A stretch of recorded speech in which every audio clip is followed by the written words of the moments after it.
What is good, YouTube? Warstu here with my Justice League versus Suicide Squad Part 1 and Part 2, Issue 1 and Issue 2, breakdown, review, explained, brief going over what actually happened. So ever since they announced this team-up arc comic from the DC Rebirth arc, I've really looked forward to it.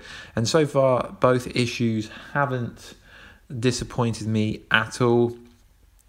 Most people will know who the Suicide Squad is due to the movie, and most people will know who the Justice League is due to the up-and-coming movie, although they haven't actually introduced everyone into that movie at the moment. So they have added Killer Frost into the Suicide Squad. I think this is probably due to her being popular within the Flash TV show. So the comic starts in Death Valley, California. So what I'm going to do is I'm going to briefly go over it without spoiling too much, as I think it will be pretty cool if you go to the DC Comics app on the iPhone and download it for yourself. I just want to give an overview. So the overview of this kind of first issue is the Suicide Squad are being mind controlled by Amanda Waller, as they have the disposable bombs in their brain that she can blow at any point. You would know that if you've seen the Suicide Squad movie. So they're sent to this place where their mission is to destroy the pulsar before it goes off and creates an earthquake, thus for destroying the island they're on. And Amanda Waller throughout is trying to kind of show that she is the boss, Really loving the artwork, how Killer Frost has got a shaven head at the side. It looks nothing like the kind of Flash version on the CW TV show, because it's not based on that. Really enjoying the artwork. So who's in the Suicide Squad? Who's in the Suicide Squad is Harley Quinn, Deadshot, El Diablo in trances, Captain Boomerang, Killer Croc. Did I miss anyone? Killer Frost. I think that's everyone. So the Justice League part of this episode is basically the Justice League don't like the fact that these convicts get out to get time off their prison sentence. So they're all the Justice League, Batman, the Flash, Aquaman, Green Lantern, Superman, and Wonder Woman, and Cyborg are all talking about it. They want the Suicide Squad to go to a real jail, as it's not fair that they're letting convicts out to kind of try and be heroes. So basically, the Justice League go to the same place where the Suicide Squad are. Ironically, Batman's got some history with Amanda Waller in the post-credit scene of the Suicide Squad movie. So essentially, they kind of get into a massive kind of fight, discussion. Not a discussion, it's kind of a build-up of a fight that will come within the next episode. It's really cool. It says not today, Deadshot. And obviously Superman would destroy anyone if this was actually realistic. I think this comic book will be quite iconic. Give it another good few years, it will be an iconic comics. But the big reveal about this episode isn't that the Justice League and the Suicide Squad are going to have a fight. It's more about the moral obligations that the two different sides have. They both think they're good, where the Suicide Squad have a different opinion than the Justice League have about them. But we are introduced to some villains in this episode, and the most interesting thing is who is behind them. Well, it's actually Maxwell Lord is behind them. So it's kind of really interesting. Both teams are having a kind of a loss of communication, as one thinks they're good, the other thinks they're good. And it's really interesting, the kind of talks between El Diablo. Amanda Waller still trying to say that she's the boss, when really she's not the boss. So they all get into a massive brawl, and I suppose eventually this will be made into a movie, give it a couple of years, which I think is going to be freaking awesome. But the budget would have to be crazy high. Really liking that they include Aquaman in a good way. Obviously, Entrances, she's sick, as you know. She fights Superman, the Flash. It's just awesome. It's like everyone's favourite characters are fighting each other. Like, I can't recommend this comic enough. I'm not going to go into massive details as I don't particularly want to ruin the comics. So in this picture here, we are introduced to the potential villains. But it's the part that's coming up next that is really interesting, and it's so cool. Let me know down below, what do you think about the look of these villains? Do you like them? Do you know a lot about them? What are you expecting from this comic? Are you reading this comic? All the love and support down below is awesome.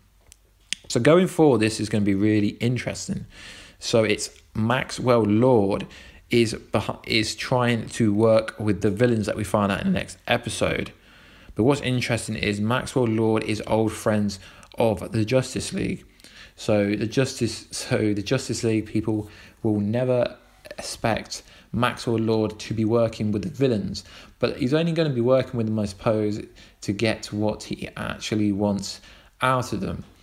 So throughout the kind of first episode, second episode, Amanda Waller is trying to kind of show that she is the female boss and she's actually in charge, when really she's not in charge at all. She's got no powers. She's just kind of powerful in her kind of role that she's in. So pretty much throughout the whole of the second issue, there is a massive fight between the Justice League and the Suicide Squad, like Deadshot versus Batman, Harlequin versus Wonder Woman. Basically a dream team of fights that every comic book fan would love to happen. The Flash versus Captain Boomerang. Obviously anyone that's a Flash fan would know that there was kind of a cameo role in the Suicide Squad movie where the Flash is the reason why Captain Boomerang is in jail. It's just an awesome episode. Then we get Maxwell Lord talking to these villains. He needs their help, and Lobo's like, you better not double cross me. Lobo makes Deadpool look like a pussy. So Lobo is freaking awesome. Let me know down below how much you love Lobo. Lobo is a badass, kind of a guy you don't want to mess about, kind of a guy that would put a cigarette in your face just for fun. Such a cool. But what's interesting I found here is Superman's kind of weakness is kryptonite, where Entrances kind of dominates Superman, which for me, I mean, I don't know much. My knowledge about kind of Justice League and Suicide Squad isn't massive, but I'm pretty sure Superman's only weakness is kryptonite and not Entrances magic. Damn, that's a hard word to say. So this, I just can't recommend this comic enough. It's so awesome, especially the ending. I love it how they build Batman to be like this badass guy who's really is just weak without all his gadgets. I mean, yes, he was trained by Ra's al Ghul, so yes, he is a badass fighter, but without the gadgets, he would really get dominated by anyone. I love, it'd be so cool for Batman and Deadshot to go up against each other in a movie, just like he was in the cameo. Harlequin and Wonder Woman go up against each other, but obviously Wonder Woman's a beast, so she obviously is going to win at the end. So right at the end of the comic, the most interesting part is Superman gets taken down by Killer Frost. Killer Frost absorbs all his power and then takes out the Justice League. Just as the Justice League was just about to take in the Justice League was just about to take in the Suicide Squad, Killer Frost absorbs Superman's power and then basically dominates everyone, and the Justice League are now in jail, which is really interesting, I think, because it was quite obvious what was going to happen. And Amanda Waller makes a special jail for Batman because Batman's so clever that he can break out of anything, which for me is ridiculous. So obviously there's going to be 3 parts of this whole arc. It's going to be Justice League versus the Suicide Squad, not really going to be fighting each other that much. Then they're going to be Justice League and the Suicide Squad will be teaming up with each other. And then the third part is, what is Maxwell Lord doing with the villains? They're trying to look for the lost time. Kind of, there's lost time throughout the whole DC Rebirth. If you're following the DC Rebirth, here is awesome. You see them all like kind of in jail, in like kind of cells to keep them out. But obviously there's going to have to be some deal between Amanda Waller and obviously the Justice League. So there'll be a fight for who's in charge of the Justice League. So let me know down below, do you want me to do more of these kind of comic book videos? I did say in one of my videos that I will do them, and a few people asked for them. So that's probably the reason why I'm most likely doing them. I'm trying to add different content, as I don't want my channel to get stale with just Flash, Arrow, Legends of Tomorrow and Supergirl. Yes, primarily that is what the channel is about, but I'm going to throw some comic book videos in. I'm going to throw some Injustice 2, some Batman Arkham videos, DC news, kind of Marvel news, just kind of have a lot more variety in the channel, but the core of it is still DC, as I'm a DC fanboy. I make these videos just for fun and because I'm a massive DC and comic book fan. Anyway guys, let me know down below what you thought of the video. Did you think I kind of misinterpreted anything wrong? I may drop another Jerome kind of Joker video possibly tomorrow. I do have a lot of videos in the pipeline, but if you do have any requests, just hit me up in the comments or on Twitter at Warstu or on PSN at Warstu. Everyone knows my socials. They are linked down below. If you've made it this far, think about subscribing if you want to. I'm not going to beg for a subscribe because it's not really needed at this point. Cheers for all the love. I mean, I've gone up nearly 300 subs in three weeks, which is mental. I just can't say enough about the love that this channel is getting. Anyway guys, washed you out. I'll see you in another video, and if I get enough kind of comments on this video, I will keep them going. Let me know if you want me to do a Flash DC Rebirth one, as that's another one I'm also reading. And we're out guys. Peace.